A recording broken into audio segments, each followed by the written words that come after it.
ചക്കുത്തവള. ഒരു കുളത്തിൽ ധാരാളം തവളകളുണ്ടായിരുന്നു. അതിൽ മഹാവികൃതിക്കാരനായിരുന്നു ചക്കുത്തവള. കൊച്ചുതവള ആയതിനാൽ അവൻ മറ്റു തവളകൾക്ക് ഏറെ പ്രിയങ്കരനായിരുന്നു. ഒരിക്കൽ അവൻ കുളത്തിനടുത്തുള്ള പൂമരത്തിൽ കയറാൻ ശ്രമിച്ചു.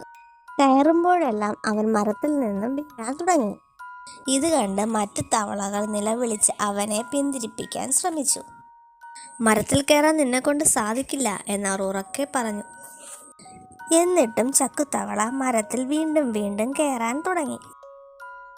അപ്പോഴെല്ലാം മറ്റു തവളകൾ അവനെ പിന്തിരിപ്പിച്ചു.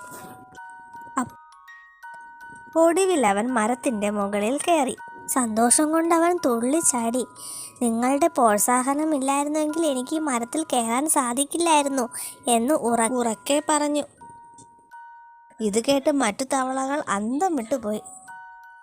ചെവി കേൾക്കാത്ത ചക്കുവിൻ്റെ ലക്ഷ്യബോധം കണ്ട് എല്ലാവരും അവനെ അഭിനന്ദിച്ചു.